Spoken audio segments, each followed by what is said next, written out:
मित्रहरू नमस्कार, म रियरलाज।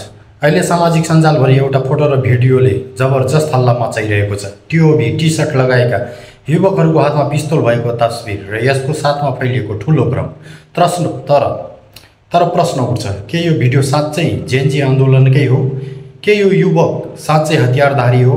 र किन केही नेताहरू र मिडियाहरूले यही भिडियोलाई राजनीतिक हतियार बनाएर प्रयोग गरिरहेका छन्? यो हल्लाको सुरुवात भयो एमालेका वरिष्ठ नेता महेश बस्नेतको फेसबुक स्ट्याटसबाट। महेश बस्नेतले एक तस्बिर पोस्ट गर्दै लेखे, हतियारधारी आतंककारीलाई आन्दोलनमा पठाएर देश जलाउने र तत्कालीन सरकारलाई दोष लगाउने षड्यन्त्र भइरहेको छ। उनले नाम समेत लिए, सुदन गुरुङ, बालेन शाह लगायत व्यक्तिहरू। तर समस्या के हो भने बस्नेतले पोस्ट गरेको त्यो तस्बिर पूर्ण रूपमा भ्रामक छ। त्यो तस्बिरको पृष्ठभूमि, मिति र सन्दर्भ नै फरक छ। उनीहरूले यो तस्बिरलाई राजनीतिक फाइदाका लागि प्रयोग गरिरहेको ठ्याक्कै देखिन्छ र त्यो आरोपमा कुनै प्रमाण छैन। त्यसपछि केही तथ्यकथित मुख्यधारका मिडियाहरूले पनि यही भ्रम फैलाए, जस्तै नेपाल प्रेस। उनीहरूले भिडियो राख्दै लेखे, टिओबी टी सर्ट लगाएका युवकले पिस्तोल बोकेर आन्दोलनमा गए, तर न फ्याक्ट चेक न सोधपुछ। नेपाल प्रेसले यो भिडियोलाई कहिलेको हो, कहाँ खिचिएको हो, कसको टिकटक आइडीबाट आएको हो एकपटक पनि खोजेन। त्यो नै पत्रकारिताको सबैभन्दा ठुलो गल्ती हो। मिडियाको यस्तो व्यवस्थाले जनतामा झन भ्रम फैलायो र आन्दोलनलाई हिंसक देखाउने प्रयास भयो।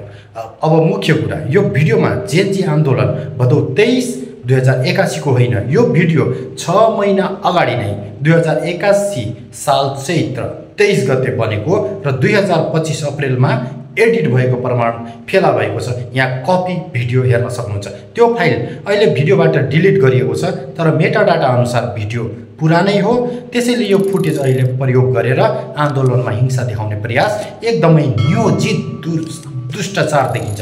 अब भिडियोमा देखिने व्यक्ति तेन्जी दावा, उनले टिओबी लेखिएको ज्याकेट लगाएका छन् र आन्दोलनका केही दृश्यहरूमा पनि देखिएका छन्। तर त्यो पिस्तोल भने वास्तविक हतियार होइन, खेलौना पिस्तोल हो। यो भिडियो उनीहरूले टिओबीको ग्रुपको प्रमोसन कन्टेन्टका रूपमा बिजुली बजारमा टिकटकका लागि खिचेका थिए। भिडियोपछि तेन्जीले आफै टिकटकमा पोस्ट गरेका थिए, तर पछि उनले हटाइदिएका थिए। अब यही पुरानो भिडियो निकालेर नयाँ आन्दोलनसँग जोडेर उनलाई आतंककारी जस्तो देखाउने प्रयास भइरहेको छ। जब सोधियो यो भिडियो किन बनाइएको, उनीहरूको जवाब स्पष्ट थियो, यो म्युजिक भिडियो होइन, न राजनीतिक। हामीले यतिकै फनको लागि टिओबीको प्रमोट गर्नको लागि बिजुली बजारमा खिचेका हौँ। भिडियोमा रहेका व्यक्ति तेन्जी दावा र विशाल तामाङ दुवै टिओबीका सदस्य हुन्। त्यो भिडियो टिकटक फिल्स र प्रमोसनका लागि बनाइएको साधारण क्लिप मात्रै थियो। त्यसो भए अब प्रश्न तिमीले आफै गर, कसरी पुरानो भिडियो होइन, अब भिन्न सन्दर्भ र गलत व्याख्याले एकजनालाई हतियारधारी र आन्दोलनलाई आतंकका रूपमा रूपान्तर गर्न सक्दछ। मिडिया वा नेताहरूको हरेक पोस्ट अन्धविश्वासले होइन, तथ्य र समय रेखाले हेर्नुपर्छ। किनभने आन्दोलनभन्दा ठुलो कुरा हो सत्य, र सत्यभन्दा ठुलो कुरो छैन। यदि तपाईँलाई यस्तो फ्याक्ट आधारित विश्लेषणहरू मन पर्छन् र यो अहिलेको फ्याक्ट विश्लेषण मन पर्यो भने भ्रम फैलाउने खेलहरूको पर्दा खोल्न च्यानललाई युट्युबमा गएर रियलराजलाई सब्सक्राइब गर्नुहोस् र टिकटकमा फलो गर्नुहोस् रियलराजलाई। म अर्को भिडियो लिएर उपस्थित फेरि हुनेछु। तबसम्मको लागि धन्यवाद। जय नेपाल।